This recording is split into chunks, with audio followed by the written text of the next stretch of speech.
Buenos días, mi nombre es Ricardo Fujita, yo les voy a dar 3 clases. Hoy día comenzamos. Durante las próximas 2 semanas que vienen vamos a hacer la parte bioquímica que corresponde a lo que es el ADN, la expresión genética, ARN y proteínas. ¿Okay? Yo trabajo en el Centro de Genética y Biología Molecular y el doctor Guija siempre me invita, así que esta no es la primera vez, espero que no sea la última.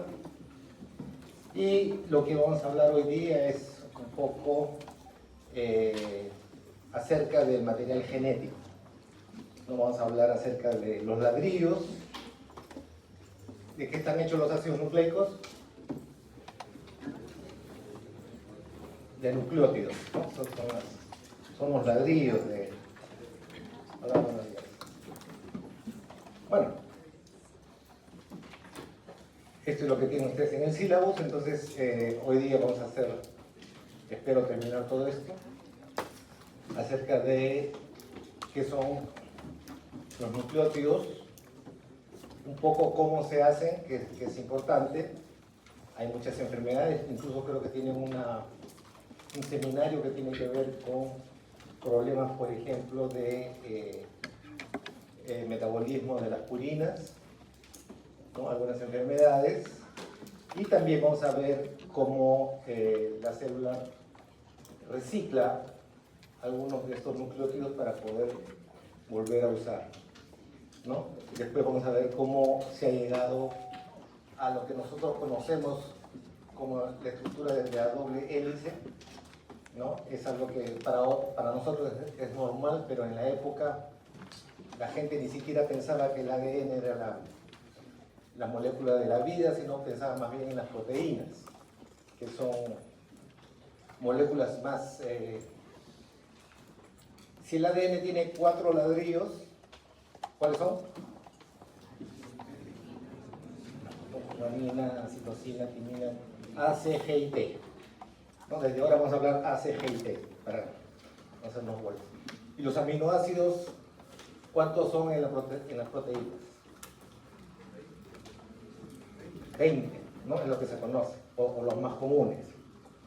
Si ustedes imaginan, están en 1940, en estos momentos, donde no saben qué molécula es la que tiene la información genética, no conocen cómo es la proteína, no conocen cómo es el ADN, no conocen los azúcares. Probablemente en ese momento lo más fácil de pensar, de adivinar por lo menos, es que la molécula de la herencia eran las proteínas, porque tenían más letras. ¿Okay? Vamos a ver eso también. Y luego vamos a ver cómo se ha llegado a conocer las estructuras, las medidas. ¿Ha escuchado de Rosalind Franklin? ¿No? Cómo gracias a ella se ha podido determinar la estructura que hoy conocemos. Simplemente para recordar que no somos los únicos seres vivos, todos somos primos al final, probablemente de un tatarabuelo o tatarabuela, no sabemos. Todos los seres vivos somos descendientes de un organismo, probablemente una bacteria que llegó hace 4.000 años. Eso no estaba dentro del programa, disculpe. Y por eso todo... Qué fea voz.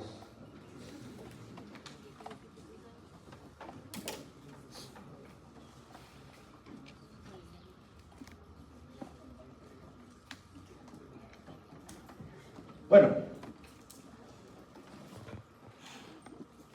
entonces hace más o menos 4.500 millones de años nació la primera forma viva, se cree que es una bacteria, y que es la tatarabuela de todos nosotros. Todos nosotros, estoy hablando de humanos, animales, plantas, bacterias, ¿no? Que fue evolucionando y fue adquiriendo diferentes formas, pero hay una cosa que es común para todos. Todos tienen ADN con las mismas 4 letras. Desde bacterias hasta seres humanos solamente tenemos A, C, G y T. Tienen ARN, RNA con 4 letras, A, C, G, I, U. Todos tienen prácticamente los mismos aminoácidos, por ahí hay algunas variantes en algunas bacterias, pero básicamente son los 20 aminoácidos de siempre. Y aparte de eso, de la parte estructural, también todos utilizan la misma moneda de energía. ¿Cuál es? El ATP. O sea, desde bacterias, plantas, animales, todos usamos ATP. Tienen cadena respiratoria, algunos tienen mitocondrias, otros no tienen mitocondrias, pero utilizan diferentes reacciones que producen ATP. Algunos, no todos, algunos utilizamos el oxígeno, otros usan azufre, diferentes estrategias, pero digamos, el principio es el mismo. ¿Okay? Todos tienen replicación. ¿Saben lo que es la replicación? Lo han hecho en primer ciclo, segundo ciclo. Todos producen ARN para expresar los genes, ¿no? El RNA es la copia barata del DNA. Todas pasan esa información a proteínas, que es la traducción, vamos a ver en la última clase, y en cada aspecto todo está regulado. No es que las cosas se hacen como salgan, sino siempre va a haber una regulación. Vamos a ver incluso ahora en la formación de nucleótidos hay una regulación. Bueno, y eso hace que nosotros podamos pasar o hayamos pasado de generación a generación, ¿no? Desde la primera bacteria que ha ido mutando hasta formar los animales o las plantas que somos, ¿no? Actualmente. Y nosotros, de repente no todos nosotros, pero la mayor parte de nosotros va a tener descendencia, ¿no? Y eso se da en los genes. Nosotros tenemos un adulto, se calcula que alrededor de 3 por 10 a la 14 células. Y todas esas células aparecieron en la primera célula que hubo, ¿no?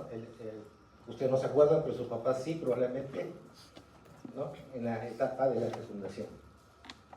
¿Okay? Esa primera célula da esta cantidad de células para un adulto, y se supone que en 60 años tenemos alrededor de 3 por 10 a la 23 células. ¿Pueden imaginar cuánto es eso? Evidentemente 10 por seguido de 23 ceros, ¿no? Bastante.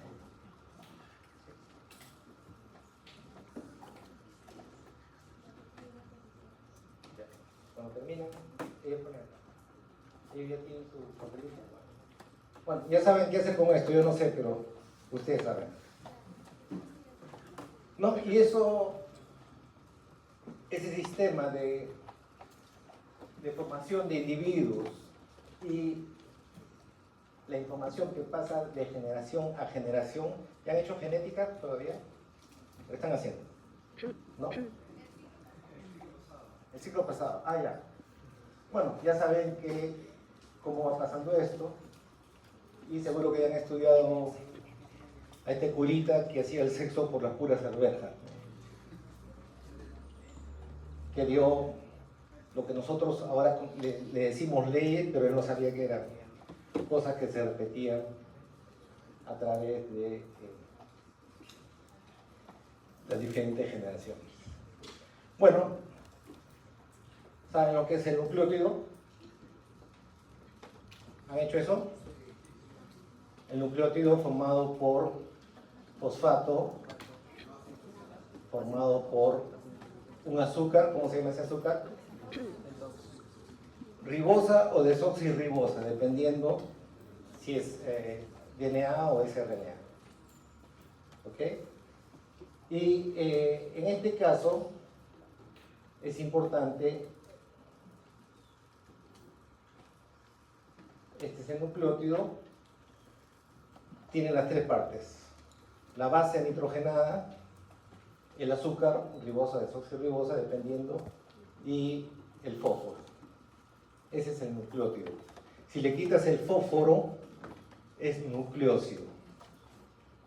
¿Ok? Si le quitas el azúcar, es la base nitrogenada. Está claro esto, ¿no es cierto? Esto están repitiendo lo que ya normalmente ya saben. Esto no sé si lo hicieron en clase, pero esto es pregunta de examen probablemente. La ribosa es un azúcar de 5 carbonos. ¿Ok? Quiero que me aprendan de memoria 4 carbonos. El carbono 1 es donde va la base nitrogenada. ¿Ok? El carbono 2 va a determinar si es ribosa o desoxirribosa. Ese carbono 2 tiene HUOH. ¿Ok? Si es H es desoxi, sin oxi, desoxirribosa. Si es OH es la ribosa. ¿Está claro esto? El carbono 3 y el carbono 5, imagínense como es como un Lego. Ustedes han aprendido que el DNA crece de 5' a 3'. ¿Sí? ¿Eso lo han visto? Ya. Imagínense al nucleótido como un Lego, ¿no? Tiene el potito y tiene la cabecita. ¿Ok? Entonces, ustedes pueden hacer, el ADN es una cadena larga, entonces ustedes pueden poner una torrecita, ¿no? De diferentes legos. ¿Ok? Y siempre de 5' a 3'. Entonces, el 5' es este carbono de acá, donde va a ir otro lego encima. Por medio de el segundo lego va a poner su 3' y así 3, 5, 3, 5, 3, 5, millones de 3 5 apilados en un cromosoma, por ejemplo. ¿Ok? ¿Está claro esto? El carbono 4 no sé para qué sirve. Entonces eso no le voy a preguntar a ustedes. Entonces, carbono 1, ¿para qué sirve? Claro. Carbono 2, óxido o desoxi. Carbono 3 y 5 son la base y la cabecita del Lego. ¿Ok? Vamos a ver más adelante, por ejemplo, algunos antibióticos son como legos rotos, ¿no? Está roto la cabecita o está rota la base. Entonces ya no puedes apilar ADN. Antibióticos, no sé, o contra cáncer, hay moléculas que son legos rotos. Vamos a ver más adelante.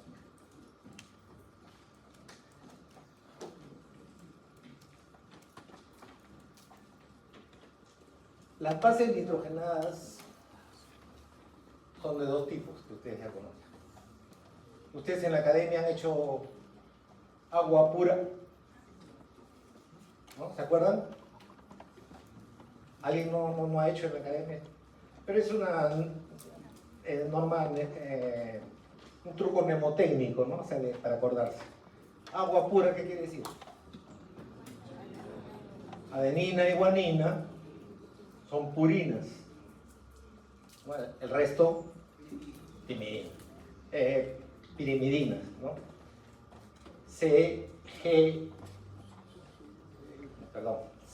T y U son pirimidinas. A y G son purinas. ¿Ok? Las purinas son las más grandes, tienen 2 ciclos de carbono y nitrógeno, bases nitrogenadas, ¿no?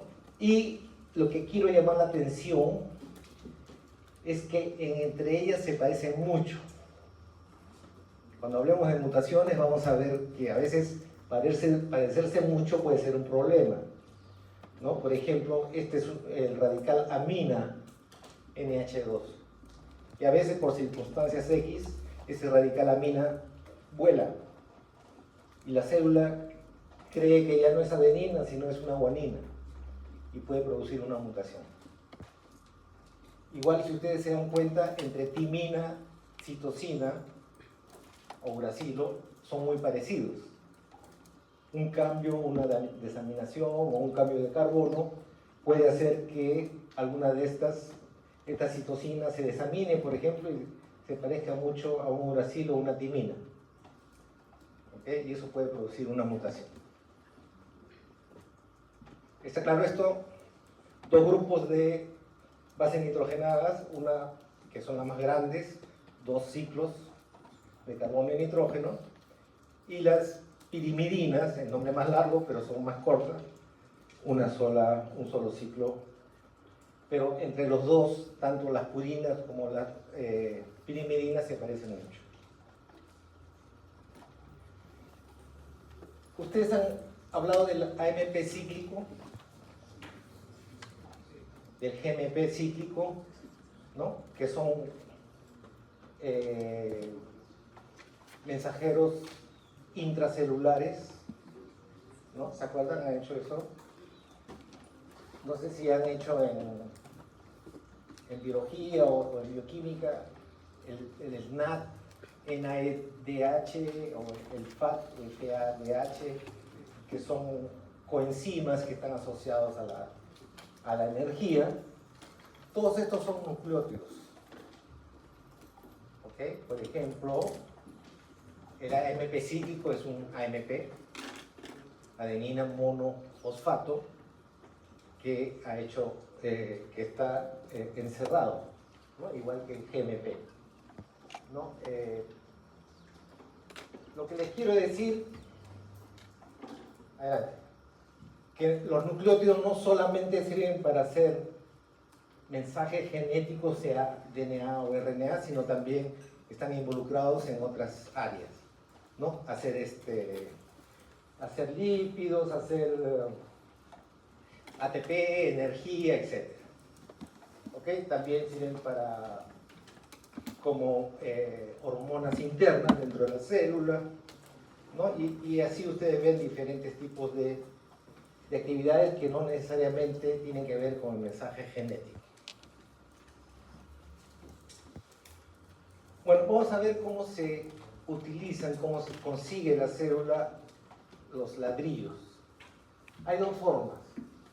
Una es hacer no de la nada, pero hacer de otros componentes que no son ácidos nucleicos, por ejemplo, de pedazos de aminoácidos, de pedazos de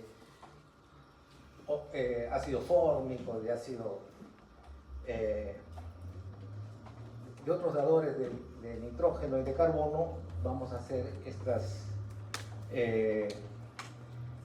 bases nitrogenadas, ¿no? O sea, carbono y nitrógenos van a venir de diferentes áreas que no tienen nada que ver con los nucleótidos. Eso se llama de novo, o sea, nuevecito. Estoy haciendo algo que no existe. ¿Ok? ¿Y qué es lo contrario de novo? Es reutilizar, reciclar. Entonces, la célula, normalmente nosotros tenemos dentro de nuestras células ATP, GTP, CTP, UTP o TTP, no sé. Y esas vuelven a reutilizarse. ¿Por qué? Porque hacer un nucleótido es recontra caro. Hay un montón. Si ustedes revisan los libros, para hacer un CGTP o no sé, un AMP o el mismo ATP, se invierte un montón de energía. Entonces, más barato le sale a la célula reciclar. Más barato le sale a la célula romper una pared y sacar los ladrillos que hacer ladrillo por ladrillo. Cada ladrillo es demasiada energía, entonces yo prefiero usar ya ladrillos hechos, ¿no? Para poder reutilizar. O sea, en hacer un nucleótido de nuevo, un ladrillo de nuevo, es súper caro para la célula. Y la célula está caña. O sea, la célula cuando puede ahorrar, ahorra. Entonces prefiere utilizar el reciclaje, pero si no le queda otra, hacer de nuevo. Está claro este concepto, ¿no es cierto? De nuevo es carísimo. Reciclaje es más barato. Entonces, si la célula puede, utiliza el reciclaje.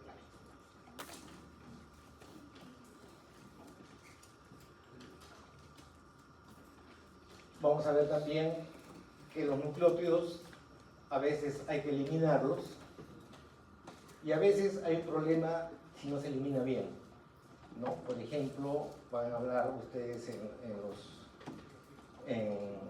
los seminarios acerca de la gota o acerca del síndrome de Lesch-Nyhan, que son problemas de cuando no podemos eliminar muy bien las purinas, empieza a haber problemas dentro de las células y dentro del organismo. Vamos a ver, como les dije, que todo está regulado. No ocurren las cosas como sea, sino vamos a ver que hay ciertos caños que se deben abrir o se deben cerrar de manera regulada, ¿no? Y también vamos a hablar sobre las enfermedades relacionadas.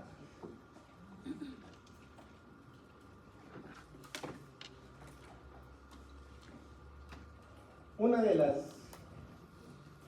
moléculas más importantes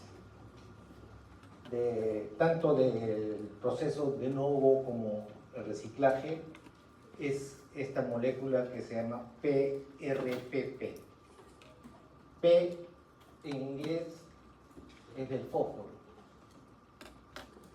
P es fosfo, R ribosil, P piro, otro P fosfato. Fosfo, ribosil, pirofosfato. Ya en todos los idiomas es PRPP, en castellano también.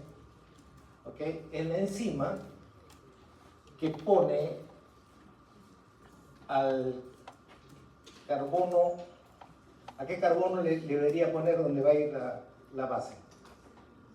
Al carbono 1.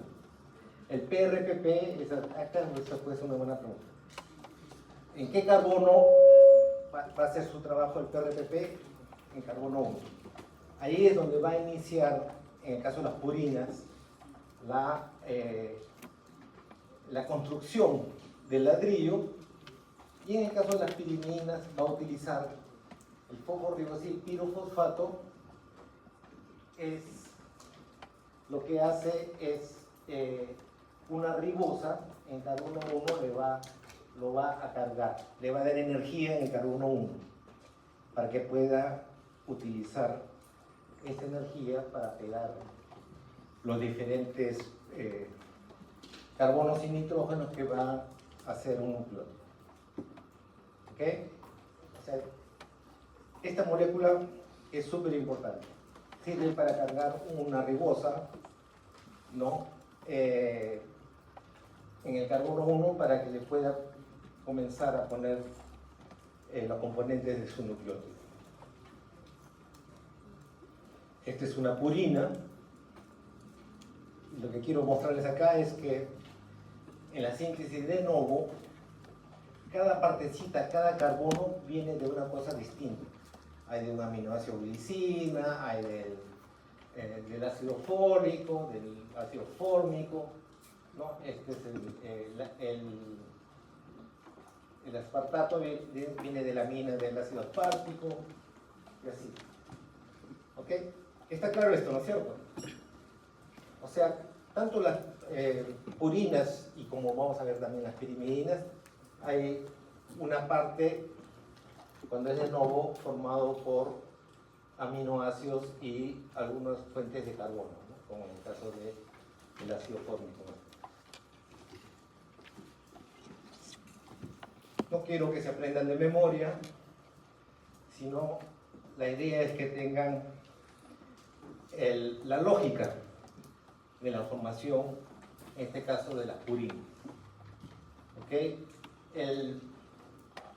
Este es una ribosa a los cuales la PRPP, fosforibosilpirofosfato, carga el pirofosfato, o sea, el carbono 1, se va a cargar con 2 fósforos para que puedan darle energía.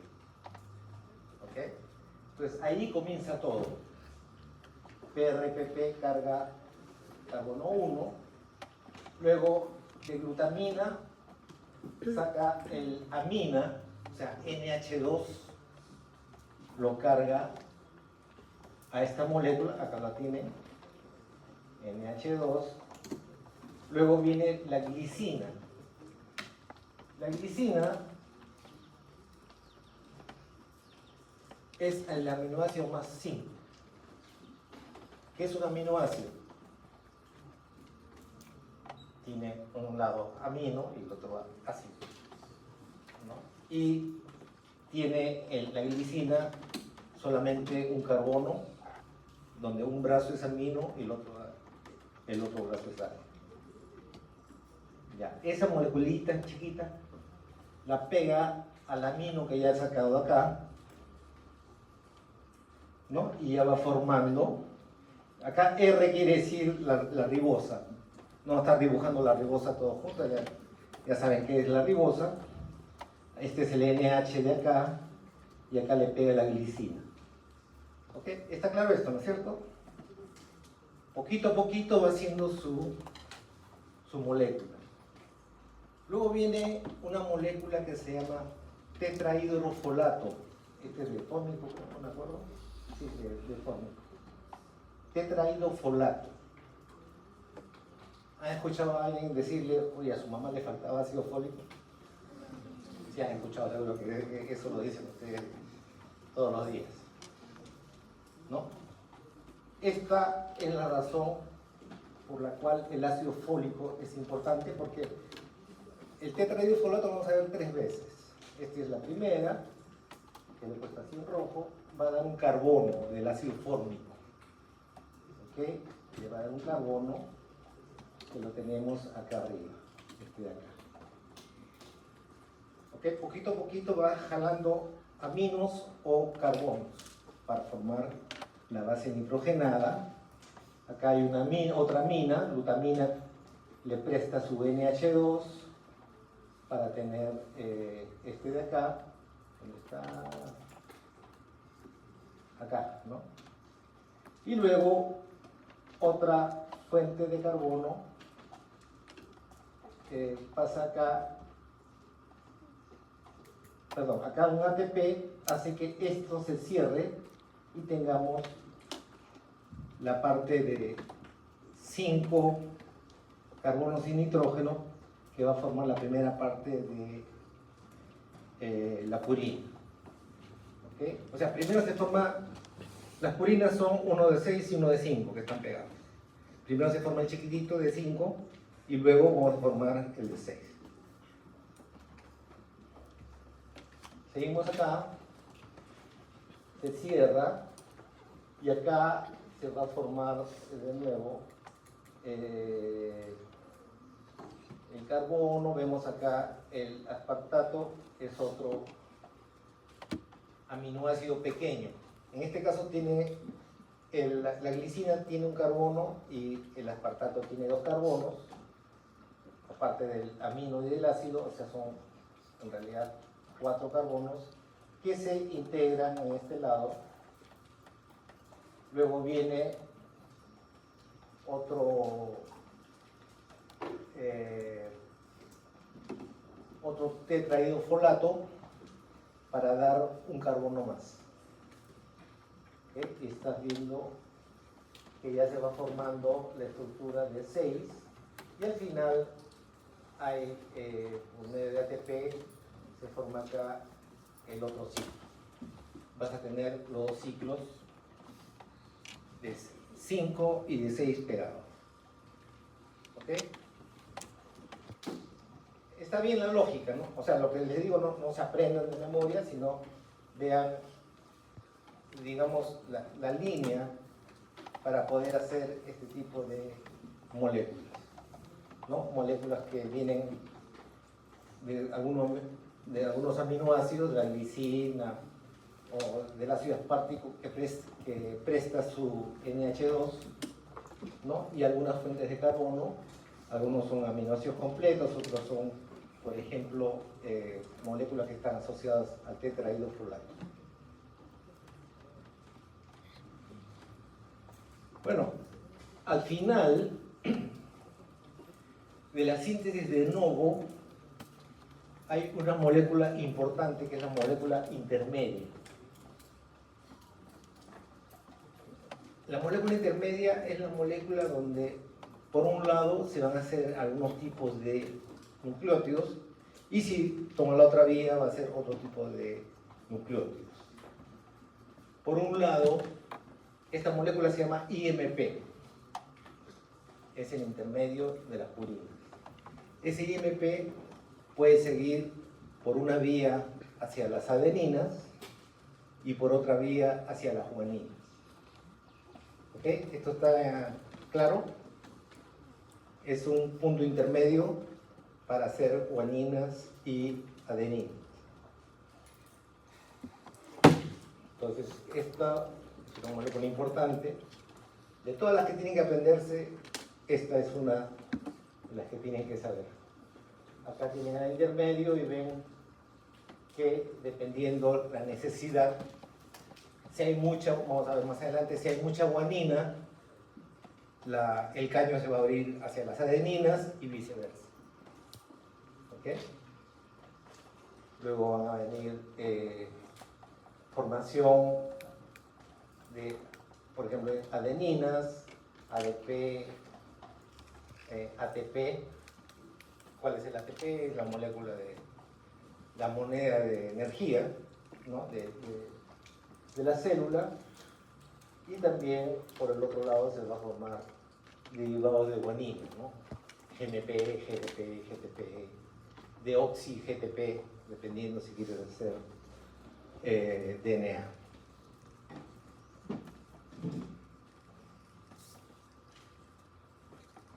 Les dije que todo estaba regulado. Imagínense la síntesis de novo como una serie de caños y mangueras que se abren y se cierran dependiendo si yo necesito o no necesito. Entonces lo que tienen acá, ustedes tienen señales en rojo, quiere decir cierra el caño, y en verde quiere decir abre el caño. ¿Ok? Probablemente está muy pequeño, pero, por ejemplo, para hacer de la ribosa a fosforibosilribosa, o sea, la ribosa sin cargar en 1'. Cuando la cargas con pirofosfato, necesitas la acción de la PRPP. Pero si ya tienes mucho producto, ¿para qué quieres más PRPP? Hay que cerrar el caño, porque vas a desperdiciar energía haciendo algo que ya no necesitas. Si tienes mucha guanina, mucha adenina, cierras el caño. Y esto, por ejemplo, el producto GMP o MP va a pegarse acá para cerrar el caño de la PRPP. O sea, ya no vas a hacer más ribosa cargada porque no es necesario. Y es mucha energía por la pura. ¿No? ¿Está claro esto? Pero hay momentos en que te falta, ¿no? Por ejemplo, tienes mucho AMP, pero te falta GMP para hacer el ADN. Entonces, un exceso de GMP y una falta de AMP va a estimular aquel nucleótido que falta, ¿no? Y al revés, un exceso de AMP y una falta de GMP va a regular al contrario, para equilibrar las cantidades que yo necesito.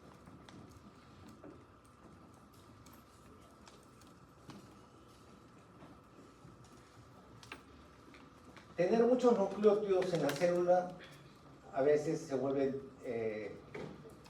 moléculas tóxicas. y hay que eliminarlos, sobre todo las purinas. Entonces, hay diferentes formas de eliminarlos. Esto se llama el catabolismo de las purinas.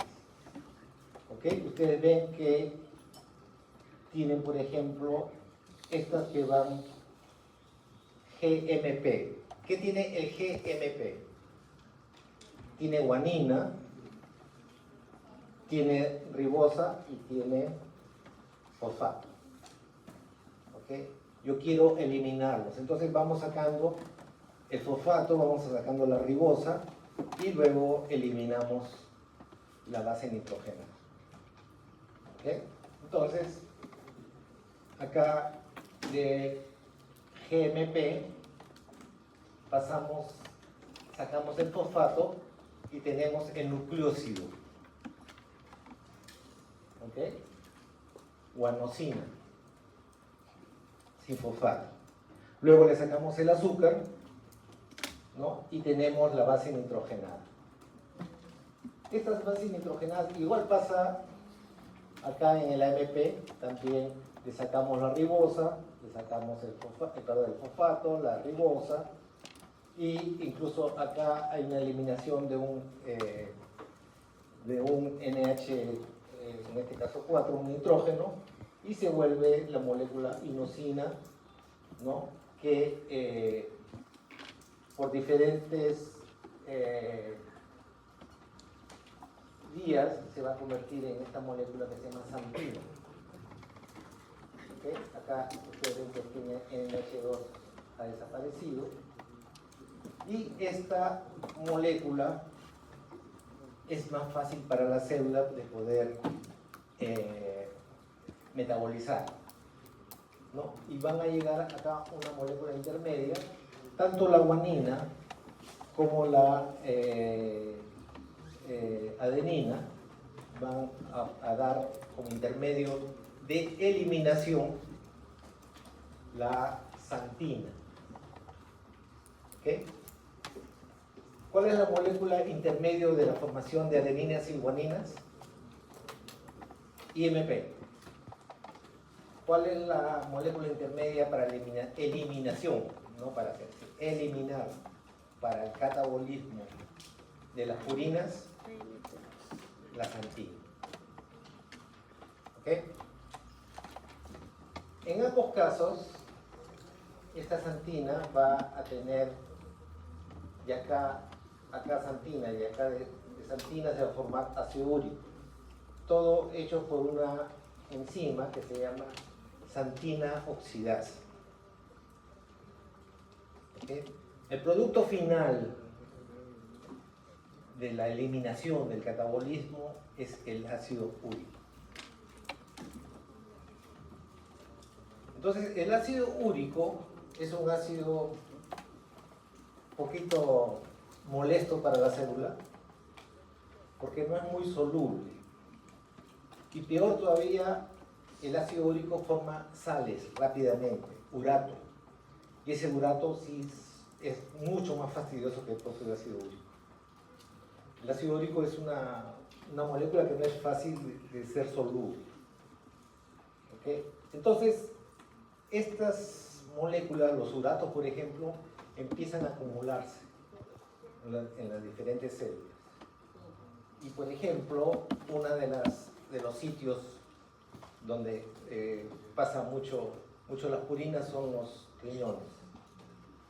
Ustedes han escuchado de los cálculos renales producidos por ácido úrico, por uratos, ¿no? Moléculas que han formado sales y se acumulan no solamente en los riñones, sino también en las articulaciones. ¿No? Hay mucha gente que tiene problemas de dolor articulares debido a que los uratos se han formado dentro de las coyunturas, ¿no? Entonces hay una molécula que se llama alopurinol. Dicho sea de paso, yo también tomo alopurinol. El alopurinol inhibe a la santina oxidasa. Acá ustedes ven si ustedes eliminan esta vía, no se forma o baja la cantidad de ácido úrico. Entonces, hay diferentes enfermedades que dan acumulación de uratos. El halopurinol sirve justamente para poder hacer que la gente forme menos ácido úrico y menos uratos. ¿Ok? ¿Está claro esto? Entonces, ¿por qué? Porque el halopurinol actúa justamente en estas dos reacciones de la enzima xantina oxidasa. ¿Ok? ¿Está claro esto, no es cierto? Bueno, entonces hemos visto cómo hacemos un nuevo nucleótido purina a partir de pedacitos de aminoácidos o de ácido fólico o de algunos ácido fórmico, etc. También hemos visto cómo nos deshacemos cuando ya no necesitamos o están malogradas, por decir, oxidadas, qué sé yo. Estas moléculas las eliminamos por medio del catabolismo que nos va a dar como punto final el ácido úrico. ¿Okay? Entonces, ahora toca ver cuando estamos reutilizando los ladrillos. Okay, hemos botado una pared, pero nos han quedado los ladrillos buenos, hay que reutilizarlos, no tenemos mucha plata. Entonces, hay formas de hacer, por ejemplo, acá ustedes tienen los productos cuando hemos deshecho un AMP, le sacamos el fósforo, le sacamos la ribosa y nos quedamos con la base nitrogenada. Ahora la idea es ir al revés, reutilizar las bases nitrogenadas para poder tener de nuevo AMP, GMP, CMP, UMP. Para esto existen dos enzimas principales que ustedes tienen abajo, donde comienza. Acá tienen adenina, tienen la guanina y la hipoxantina, que es un intermediario de la xantina, ¿okay? A los cuales esta enzima APRT es adenosina o adenina fosforibosil transferasa. ¿Qué idea le da fosforibosil? O sea, es una ribosa, es un azúcar con fósforo, al cual mi base nitrogenada yo la voy a pegar y voy a hacer directamente de adenina, voy a tener AMP, porque le pongo el ribosil y le pongo el fósforo. ¿Ok? ¿Está claro esto? Adenosina fosforibosil transferasa. Hay otra enzima, su hermana, que cataliza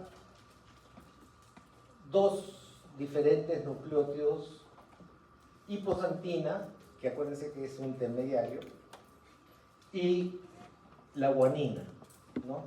Esta enzima se llama HGPRT. Hipoxantina, guanina, fosforibosil transferasa. O sea, puede ser hipoxantina o puede ser guanina. Pasa de frente, de abajo, ¿no? Desde abajo pasa a IMP, inosina monofosfato, o guanina monofosfato. Ustedes van a tener un seminario donde hay personas que tienen problemas de HGPRT. Me parece que es el Leff-Nyhan. Y es un síndrome bastante severo, donde hay problemas de desarrollo intelectual, los chiquitos se comen los dedos o se comen los labios, no hay casos dramáticos, por fallas en esta enzima HGPRT. ¿Okay? Otra enzima que es interesante acá es la enzima ADA, adenina deaminasa. ¿Qué quiere decir deaminasa? Que estoy quitando un NH2, un amino. ¿Ok? Y esta enzima hace que la adenina o adenosina en este caso cambie a inosina. Y una vez que está como inosina, esto se puede convertir, por ejemplo, en hipoxantina y entrar en esta vía. Lo que estamos haciendo es, cuando tenemos demasiada adenina, podemos nosotros empujar la vía para que se forme más guanina o inosina, ¿no? ¿Cuál es el intermediario de las guaninas? Perdón, de las purinas. IMP. Acá lo tienen, ¿no? O sea, a partir de A pueden formar de nuevo IMP, que puede ser para más adeninas o para más guaninas, pero también pueden ir directamente a formar guaninas, ¿no? Porque tienen esta enzima que convierte la A hacia I, ¿no? Y donde pueden hacer a partir de ahí guaninas. ¿Ok? Bueno, estas son, les dejo creo que van a tener más de un seminario que tiene que ver con problemas de estas enzimas, ¿no? ¿Ustedes han escuchado de los niños burbuja? ¿No? Los niños que tienen que vivir en un ambiente súper aislado porque los patógenos que normalmente nosotros tenemos en el aire los pueden matar.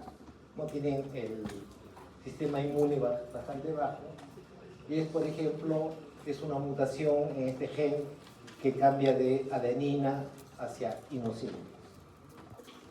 Si eso no funciona, me parece que son los linfocitos T, me parece, no estoy seguro, que hacen que estas células no se formen, porque les faltan los ladrillos, ¿okay? Y hacen que estos niños pierdan prácticamente su sistema inmune y tengan que vivir, si quieren sobrevivir, en forma aislada.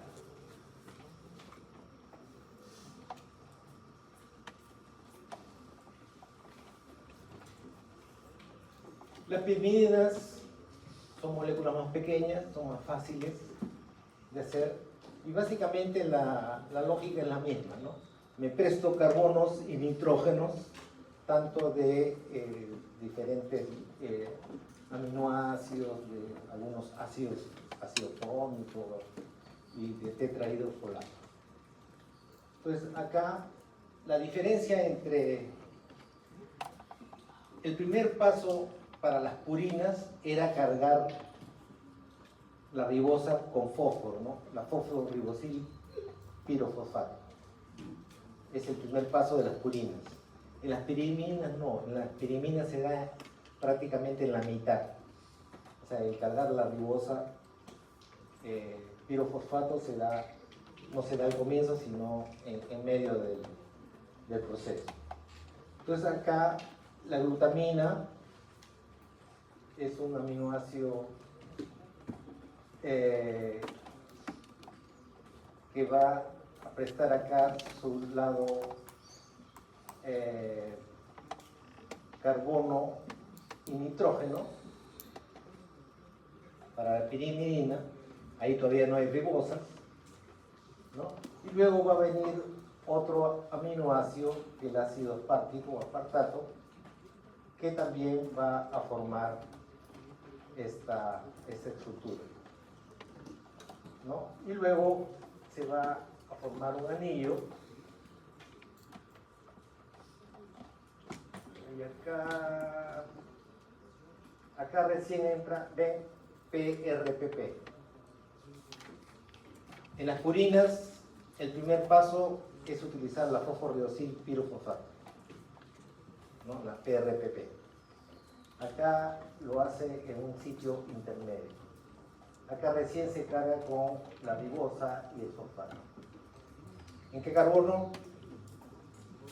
Carbono 1. ¿Okay? Entonces ya tienes acá esta molécula que se parece mucho a la pirimidina que se usa. Este es todavía un intermediario, UMP. Y luego, como vimos en las purinas, ¿cuál es el intermediario de las purinas?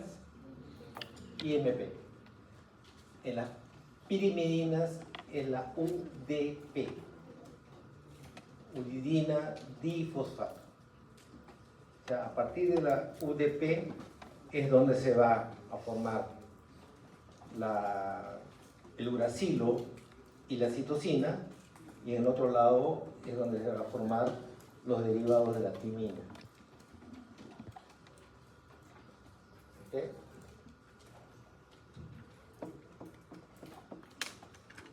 Acá vean ustedes que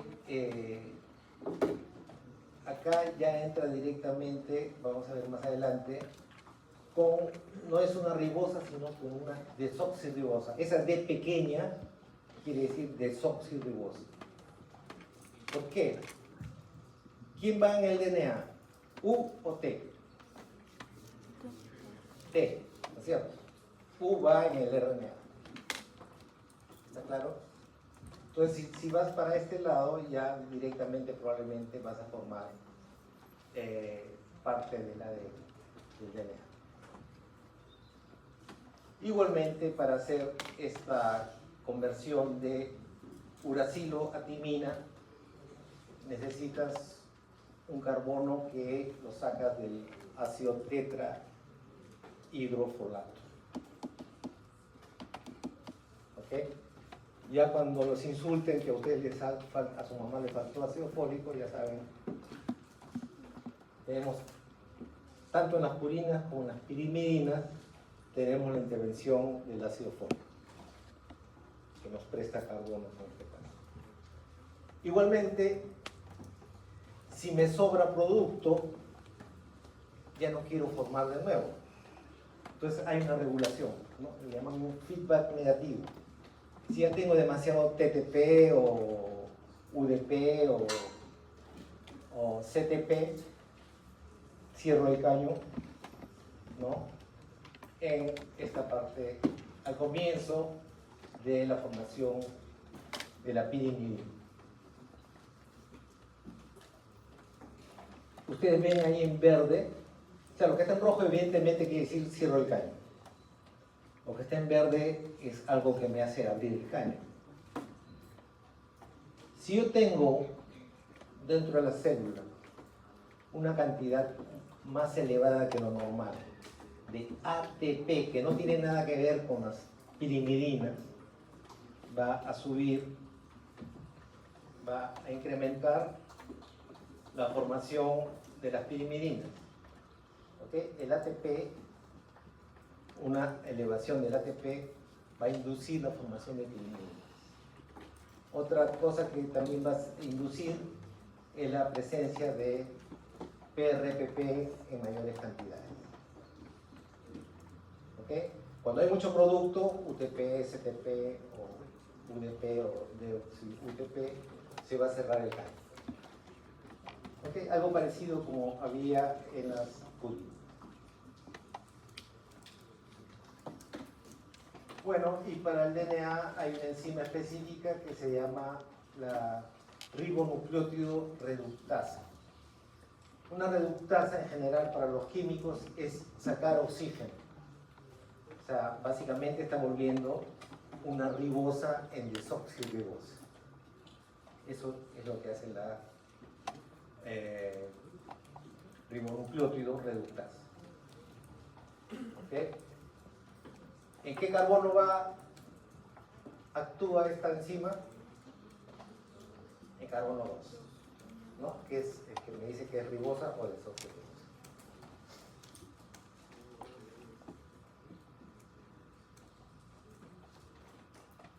Les dije, ¿no? Si ustedes se ubicaban en los años 40, en los años 50, cuando querían saber o imaginaban cuál era la molécula de la herencia, de la información genética, la gente apostaba, o sea, había lípidos, había azúcares, había ácidos nucleicos, había proteínas. ¿Y cuáles son las moléculas más variadas que se conocen? Son las proteínas, ¿no? Tienen 20 aminoácidos, 1.000.000 de formas de mezclar, no sé, agarren 10 aminoácidos distintos, colóquenlos de manera distinta y tienen un montón de probabilidades para hacer proteínas.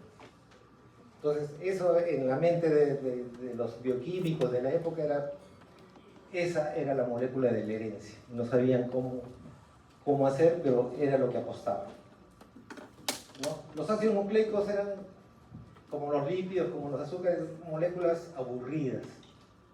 ¿Cuántos nucleótidos, cuántos ladrillos tienen los ácidos nucleicos? 4. ¿Qué vas a hacer con 4? O sea, en esa época no sabían cómo mezclar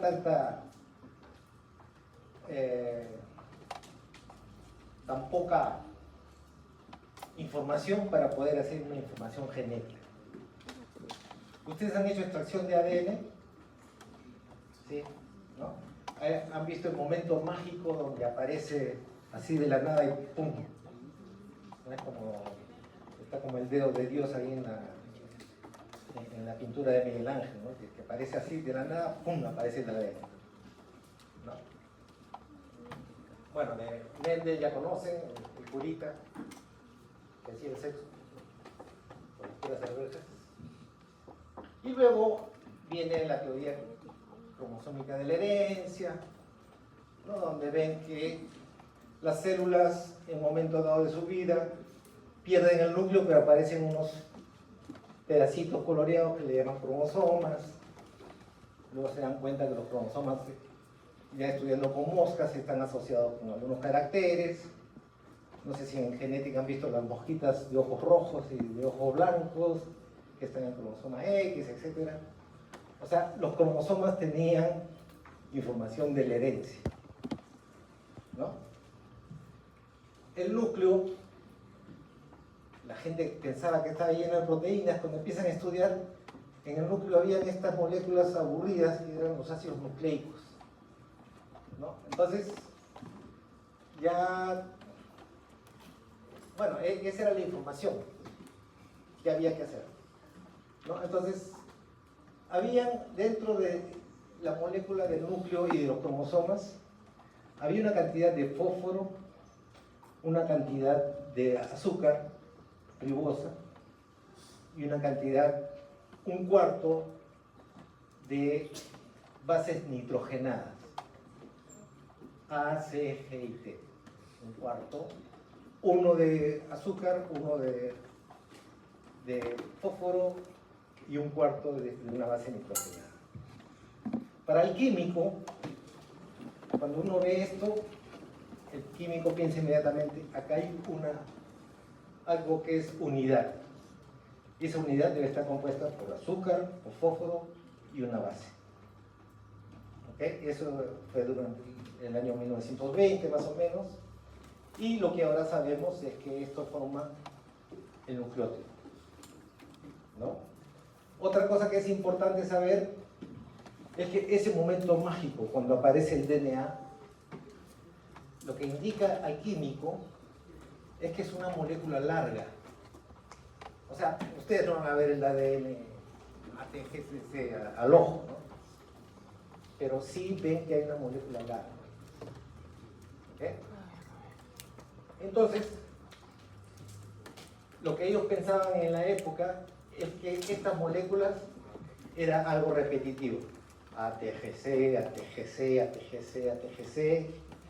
Entonces de ahí no podía sacar ninguna información genética. Imposible.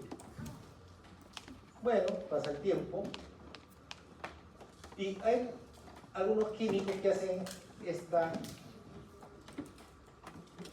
comparación. Saco el diferente de la zanahoria, de los ratones, de los humanos y veo la cantidad de adenina, guanina, citosina y timina. Y van a ver un patrón. Que no importa qué especie sea, las proporciones no importan, pero siempre que hay un porcentaje de A, hay un porcentaje igual de T. Si tienen un porcentaje de G, igual va a ser el porcentaje de C. ¿Está claro? O sea, A de alguna razón, de manera, está asociada con T. Y G está asociada con C. ¿Está claro? Acá ustedes ven, probablemente. Acá, por ejemplo, en el hombre, A es 30. ¿Y cuál es la que más se parece? T. O sea, para el químico, de alguna manera, A está relacionada con T. En este momento todavía no sabemos cómo están, pero esto han hecho ustedes en biología. Los neumococos que inyecto a los ratones, bueno, los neumococos patógenos son estos de acá de forma lisa, son lisos porque forman una capa de gelatina para evitar los ataques de la célula, y hay una cepa rugosa que no forma gelatina y esta es fácil de atacar. Si yo inyecto estas lisas a ratones, les da neumonía y los mato. ¿Ok? Si yo inyecto a los rugosos, que es fácil de atacar, lo inyecto a los ratones, no les pasa nada. Son igual neumococos, pero que no tienen cobertura de protección y son fáciles de atacar y los ratones no mueren. ¿Está claro esto?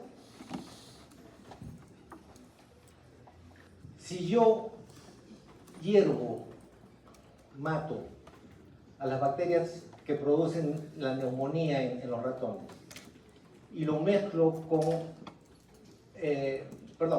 las mato, las inyecto, al ratón no le pasa nada.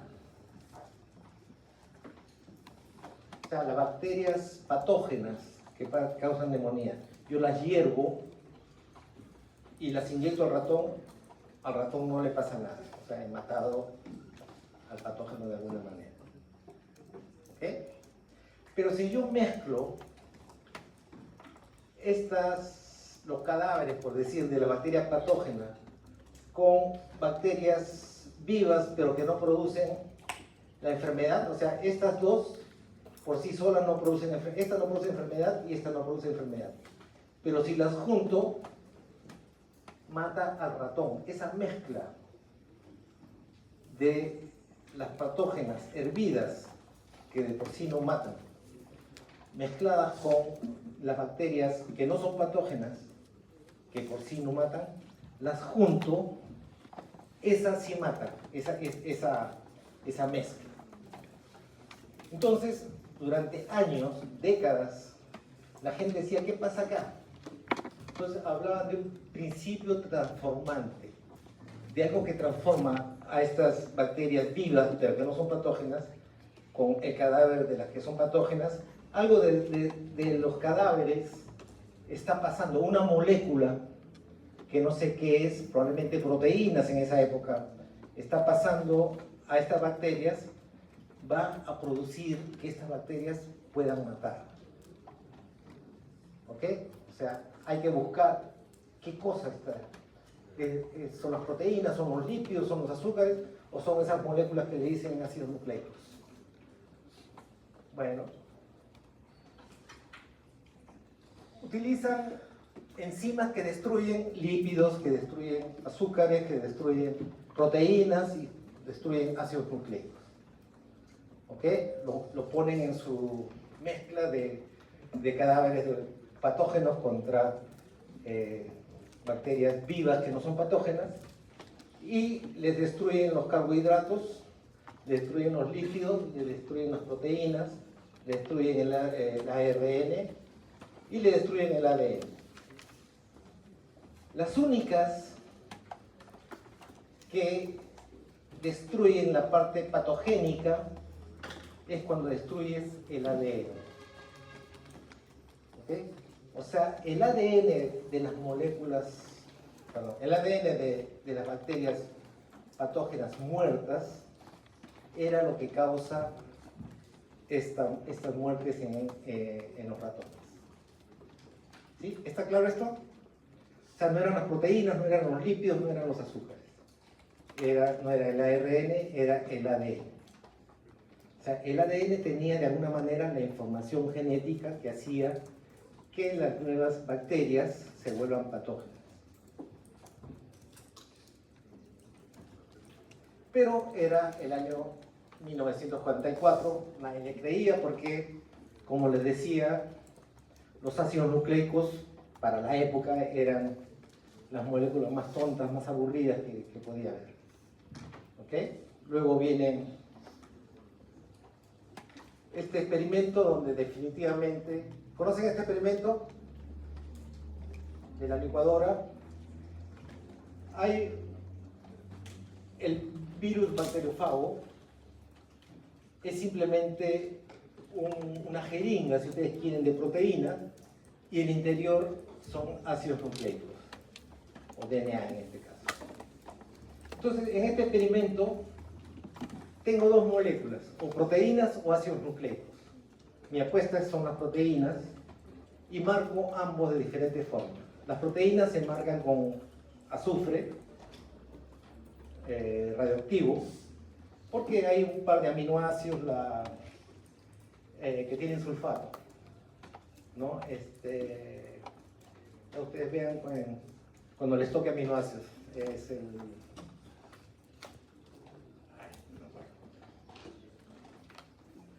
que forman los puentes de sulfuro, pero básicamente las proteínas tienen sulfato y los ácidos nucleicos tienen fósforo, las proteínas no tienen fósforo.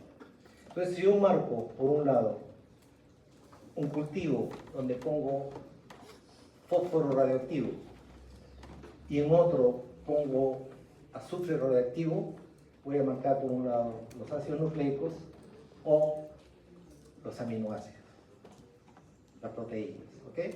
Entonces lo que hago es, yo sé que la información genética de los bacteriófagos tiene que introducirse dentro de la proteína, hago la infección y en el punto intermedio lo pongo en una licuadora para que se suelte la jeringa, si ustedes quieren, de las bacterias. Entonces, ¿qué es lo que queda dentro de la bacteria? ¿Va a quedar proteína o va a quedar ácidos nucleicos? Y la respuesta fue que lo que estaba dentro de las bacterias eran los ácidos nucleicos. O sea, la información genética del bacteriófago no era proteína, sino ácidos nucleicos. Y este fue el experimento que probó prácticamente que estas moléculas tontas, los ácidos nucleicos, eran los causantes de la información genética.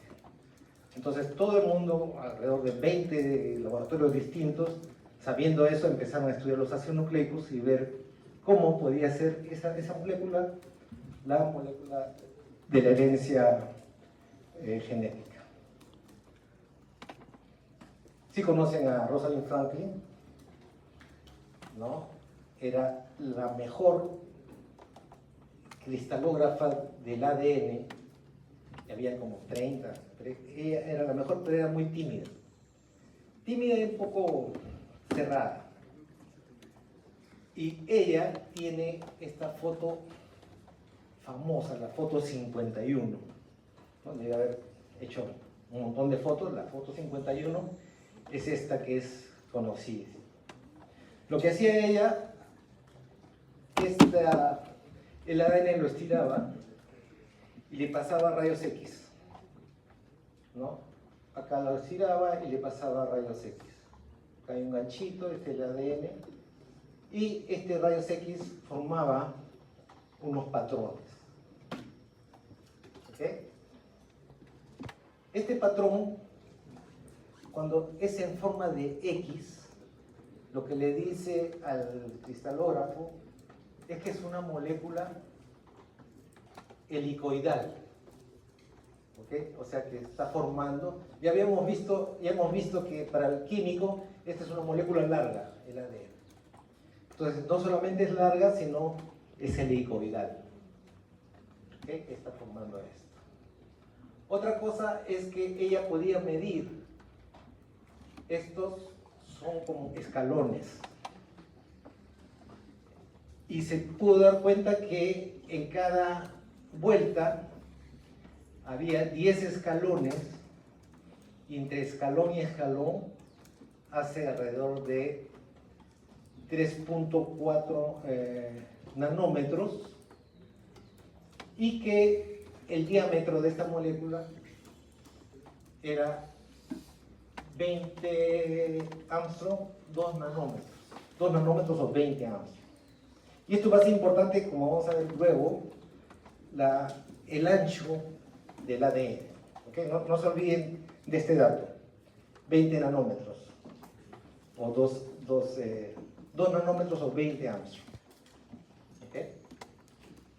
Se dice, nadie sabe hasta ahora, que su colega de laboratorio le robó la foto y se la pasó a Watson y Crick, que ustedes conocen, ¿no? Entonces, parece que no era tan bueno como cristalógrafo, pero de alguna manera quería hacerse pata de Watson y Crick, ¿no? Que aparentemente tenían ideas mejores, pero eran malos cristalógrafos. Entonces ellos hicieron un modelo, en esa época hacían modelos moleculares con cartón y con alambres, ¿ok? Y veían cómo estaban, acuérdense que ya tenían 3.4 nanómetros entre peldaños, que era, una vuelta era 10 nucleótidos, entonces ellos estaban haciendo su modelo, que cuando tengo una cantidad de A, tengo la misma de T. Cuando tengo una cantidad de G, tengo una igual de C. ¿Ok? Entonces, ellos empezaron a hacer estos rompecabezas, pero cuando tú pones A con T frente a frente, hace mucho menos que 2 nanómetros, es más chiquito. Y cuando pones G con C, es mucho más que 2 nanómetros. Entonces algo está mal, algo no, o sea, no puede ser frente a frente porque está fallando.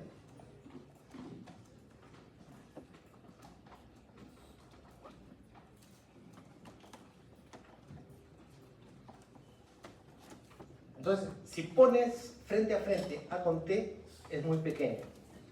Si pones frente a frente G con C, sigue siendo pequeño. Pero estos paraban en el pub, ¿no? En el bar, ahí viendo cómo hacían, y a uno de ellos se le ocurrió. Pero ¿qué tal si en vez de ponerlo frente a frente, ponemos uno de frente y otro de cabeza? ¿Ok? Frente a frente o es muy chico o es muy grande, pero si lo pones uno de pie y otro de cabeza, A con T hacen 2 nanómetros. G con C, uno de frente y otro de cabeza, hacen 2 nanómetros.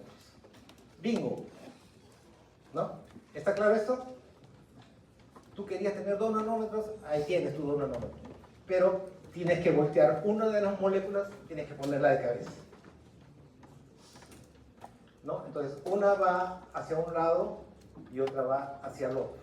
Igual, 2 nanómetros, 2 nanómetros. ¿Está claro esto? Entonces, el ADN es una doble molécula paralela o antiparalela. Antiparalela. Ahora entienden por qué es una molécula antiparalela. ¿Sí? Ok.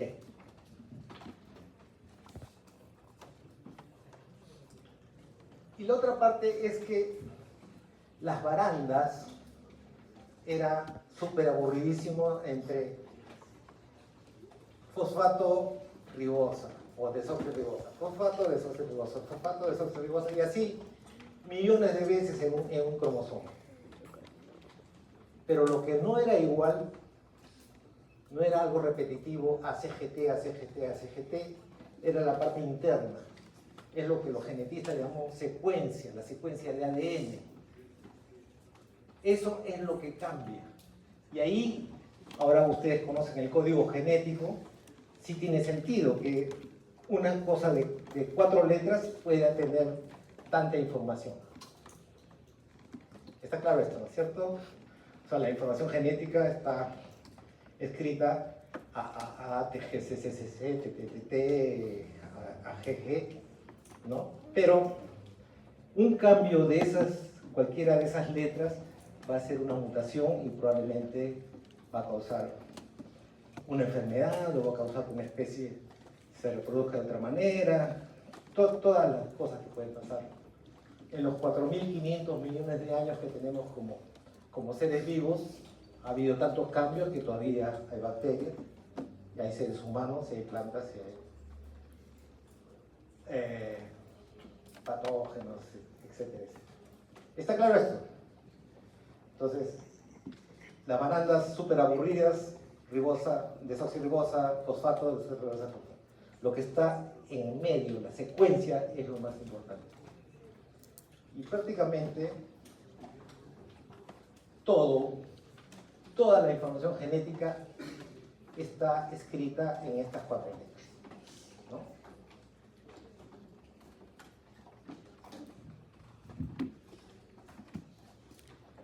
A y T, una de cabeza y otra de pie, tienen ¿cuántos cenas de hidrógeno? 2. G y C, 3. Imagínense que ustedes tienen, imagínense que el ADN como un cierre, uno rico en AT y otro rico en GC. ¿Cuál es más fácil de abrir? ¿Por qué? Porque tiene menos enlace de hidrógeno. ¿Ustedes no saben, tienen idea qué es un enlace de hidrógeno?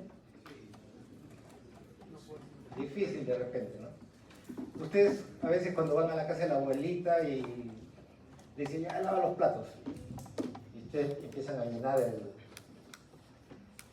¿cómo se llama?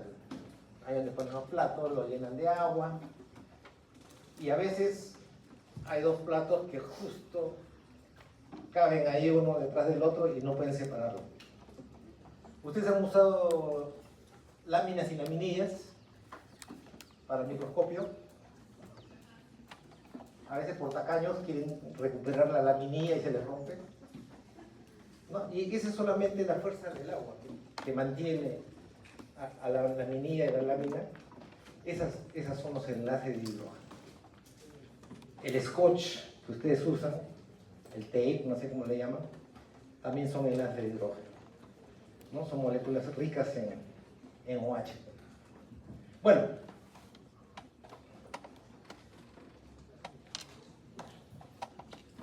hay diferentes formas, o sea, el ADN no está cerrado todo el tiempo, a veces tiene que abrirse, por ejemplo, para la replicación, o para copiar el RNA en la transcripción, ¿no?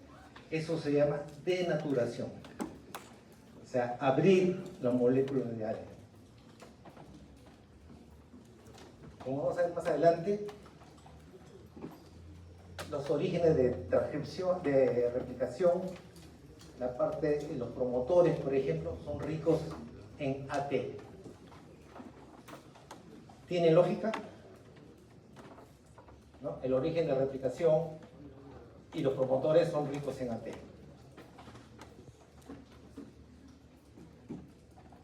Les dejo esa pregunta para que vayan pensando. Cuando el ADN se ha abierto, sea por algunas enzimas que abren las helicasas, han hecho replicación, ¿no? En la temperatura también abre el ADN y algo alcalino, hidróxido de sodio también abre el ADN, ¿no? Y el proceso inverso, o sea que se ha abierto y vuelve a cerrarte, se llama renaturación. ¿Ok? Otra, ¿ustedes han hecho PCR? ¿O han mencionado PCR en sus clases? Hay una molécula que se llama cebador o primer, ¿no? Ese cebador o primer es una molécula que reconoce dentro de todo el ADN justamente la parte que es complementaria. Es otro concepto que tienen que tener ustedes, la complementariedad de las moléculas del ADN. Siempre frente a una A, ¿qué va? Una T. Frente a una G, una C. ¿Okay? Entonces, todo está escrito en esta secuencia. A, T, G, C, C, T, T, T, A. Todo está escrito en estas 4 letras. El gen, saben lo que es el exón, saben lo que es el intrón, saben lo que es promotor, saben lo que es sitios reguladores, todo está escrito con estas letras. ¿Okay? Un cambio de una letra va a formar una mutación, ¿no? Y tenemos en nuestro genoma 3.200 millones de letras, de alrededor de 20.000 genes más o menos.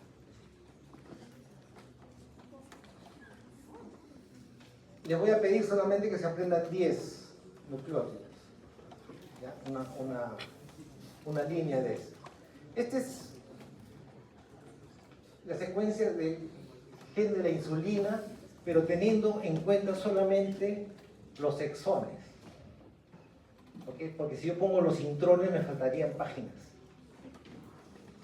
¿no? Y esto, para que se lo lleven a su casa, porque puede venir en el examen. Esta es una molécula, la que está en rojo, y quiero que me digan de esas moléculas negras cuál es su par. ¿Ya? Creo que ahí terminó. ¿Ya? Entonces, ya tienen ya una posible pregunta de examen. Ahora no, ya ustedes vean. ¿Ok? ¿Está claro? Entonces, para redondear, hemos visto cómo se producen los ladrillos de los ácidos nucleicos, tanto las purinas como las pirimidinas, ¿no? Las bases nitrogenadas, hemos visto que las purinas son más grandes, las pirimidinas son más pequeñas, cómo están reguladas. No todo el tiempo se están haciendo purinas, hay momentos que la célula no necesita y hay que cerrar el caño. Y hemos visto que un exceso de alguno de los productos puede hacer que ya no se produzca tanto el fosforibosilpirofosfato como en etapas intermedias. Hemos visto también que las purinas dentro de las células, si se acumulan mucho, son tóxicas, hay que eliminarlas, hay un catabolismo de las purinas, y que el producto final, por lo menos para el ser humano, es el ácido úrico y sus derivados, los uratos, que son cristales que se acumulan en los riñones, en las articulaciones y pueden producir diferentes enfermedades. Hemos visto también que hay una vía de salvamento, ¿no? O sea, de reuso, de reciclaje, donde podemos usar las bases nitrogenadas para poder hacer de nuevo los ladrillos del ADN o del ARN, ¿no? Que son AMP y en el caso de la timina, deoxi TMP. ¿Okay? Bueno, y hemos visto que una molécula aburrida como el ADN, que nadie creía que era la molécula de la herencia, está probando ahora, que ya la conocemos con mayor intimidad, por decirlo de alguna manera, vemos cómo es suficiente para escribir todos los genes, todas las regulaciones, todos los promotores, todos los exones, intrones, etcétera, que existen en nuestro cuerpo y de todos los seres vivos. Bueno, entonces ya tienen tarea, si lo hacen bien probablemente vengan al examen. Gracias.